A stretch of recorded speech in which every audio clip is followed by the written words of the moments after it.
அதை பார்த்தீங்கன்னா, director Stanley டாங்கோட நான் நிறைய வருஷம் ஒர்க் பண்ணியிருக்கேன். நாங்கள் 2 பேரும் சேர்ந்து நிறைய ப்ராஜெக்ட்ஸ் சேர்ந்து ஒர்க் பண்ணியிருக்கோம். இது ரொம்ப நல்ல அனுபவம். ரொம்பவே சந்தோஷமா இருந்தது.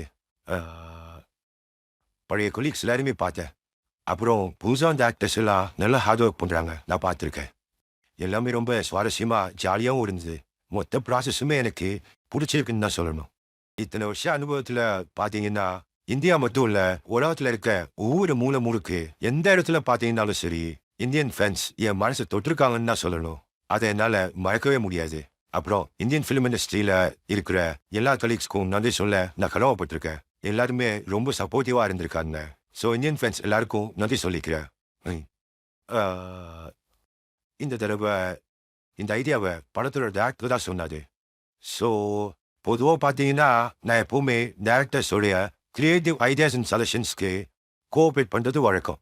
அப்புறம் அதோட ரிசல்ட்ஸ் பத்தி கேட்டீங்கன்னா, ஆடியன்ஸ் தான் ஜட்ஜ் பண்ணி சொல்லணும். ஆ, ஏஐ டெக்னாலஜியோட டெவலப்மெண்ட் தவிர்க்க முடியாதா மாறிடுச்சு. இன்னைக்கு அதுதான் ட்ரெண்ட்ல இருக்குன்றது நம்ம எல்லாருக்குமே தெரியும். முக்கியமா சொல்லணும்னா அது ஃபிலிம் இண்டஸ்ட்ரியில தவிர்க்க முடியாத ஆயிடுச்சு.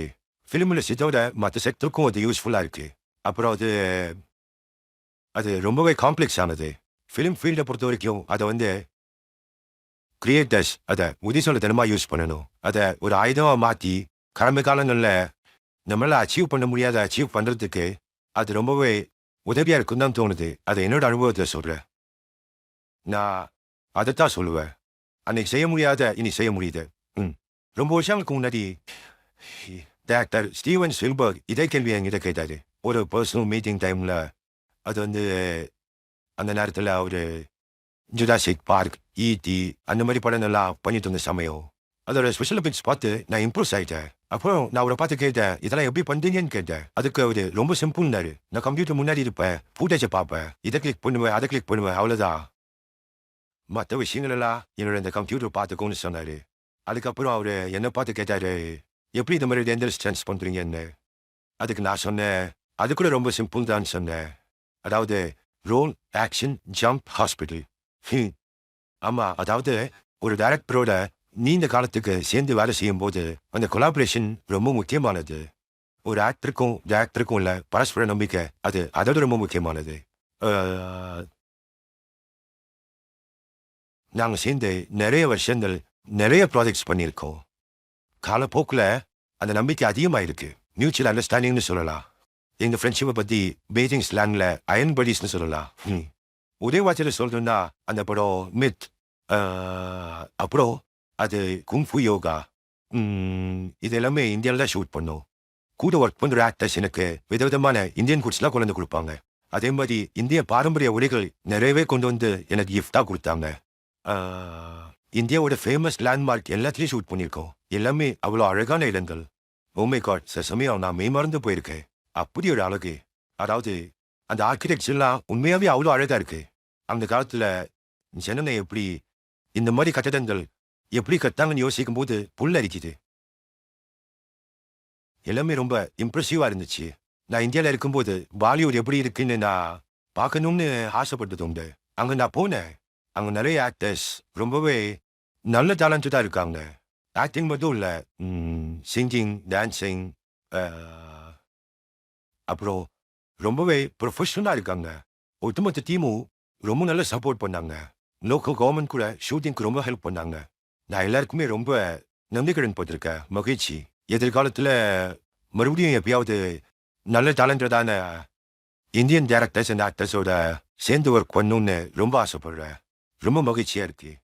எல்லாருக்கும் என்னோட நன்றி. மறுபிறவின்னு ஒன்று உண்மையாவே இருந்துச்சுன்னா அப்போ நான் ஃபியூச்சருக்கு போயிட்டு அதாவது சூப்பர்மேன் ஆகணும். அன்பையும் அமைதியையும் உலகம் முழுக்க என்னால பரப்ப முடியும். உலகம் முழுக்க இன்னைக்கு எல்லாம் தேவைப்படுது. என்னால டக்குன்னு பறந்து போய் சுலபமா ஜனங்களுக்கு ஹெல்ப் பண்ண முடியும். எல்லாரும் ஆசைப்படுற முக்கியமான விஷயம் என்னன்னா உலக அமைதி தான். என்ன கேட்டீங்கன்னா ஒரே வார்த்தையில சூப்பர்மேன். வா, அதை பார்த்தீங்கன்னா ரொம்ப பெரிய கதை. A long story. அதை பார்த்தீங்கன்னா நான் ஏற்கனவே என்னோட ஆட்டோபயோகிராஃபியை சைனால பப்ளிஷ் பண்ணிட்டேன். அது கிட்டத்தட்ட பார்த்தீங்கன்னா 10 வெவ்வேறு மொழிகள்ல மொழி மாற்றம் பண்ணியிருக்காங்க. ஆனா இந்தியால அது எந்த லாங்குவேஜ்லயுமே பப்ளிஷ் ஆகலைன்னு நினைக்கிறேன். ஸோ இந்தியால இருக்க யாராவது விருப்பப்பட்டாங்கன்னா அவங்க என் டீமை தாராளமாக காண்டாக்ட் பண்ணலாம். ஏன் சொல்றேன்னா அது வெவ்வேறு இந்தியன் லாங்குவேஜஸ்ல பப்ளிஷ் ஆச்சு அப்படின்னா எல்லாரும் என் வாழ்க்கை கதையை படிச்சு தெரிஞ்சுக்கலாம். ம் ம் ஜென்ஜியாங் பியூட்டிஃபுல் ஜென்ஜியாங் ஜென்ஜியாங்கோட பியூட்டிஃபுல் லேண்ட்ஸ்கேப்பை பார்த்து ஒரு நிமிஷம் அப்படியே மிரண்டு போயிட்டேன். 1000 குதிரைகள் ஓடுற காட்சியை அதை பார்த்து நான் மெய் மறந்து போயிட்டேன். அற்புதமா இருந்துச்சு. பல வருஷம் சினிமா துறையில இருந்த எனக்கே அது ஒரு விசித்திரமான காட்சியா இருந்துச்சு. 1000 குதிரைகளை வச்சு நாங்க ஷூட் பண்ணோம். பாத்தீங்கன்னா அதன் மூலமா நாங்க கின்னஸ் வேர்ல்ட் ரெக்கார்ட் பண்ணியிருக்கோம். நான் உங்க எல்லாரையும் ஃபிலிம்காகவும் டிராவல் பண்றதுக்காகவும் கண்டிப்பா ஜென்ஜியாங்க்கு வரணும்னு நான் கேட்டுக்கிறேன். நீங்க கண்டிப்பா வரணும். என்ஜாய் பண்ணுங்க. அப்படி நீங்க வரும்போது எனக்கு முக்கியமா தெரியப்படுத்துங்க. ஃபிலிம் பியூரோவை இன்ட்ரோடியூஸ் பண்றேன். உங்களுக்கு தேவையான எல்லா வசதியும் அவங்களே செஞ்சு கொடுத்துருவாங்க. பிரமிக்க வைக்கும் சைனா அழகை பார்த்து வியந்து போயிடுவீங்க. என்னோட லெஜெண்டரி மூவி கூடிய சீக்கிரமே இந்தியாவில் பெரிய லெவலில் ரிலீஸ் ஆக போகுது. ஸோ என்னோட ரசிகர்கள் எல்லாருமே தேட்டருக்கு போய் கண்டிப்பா என்னோட படத்தை பாருங்க. ஜாலியாக என்ஜாய் பண்ணுங்க. நீங்க ரொம்ப சந்தோஷப்படுவீங்க. படத்தை பார்த்ததுக்கு அப்புறம் உங்களோட ஃபீட்பேக் எனக்கு கொடுங்க. உங்களோட பாராட்டு விமர்சனம் எல்லாத்தையும் எனக்கு சொல்லுங்க.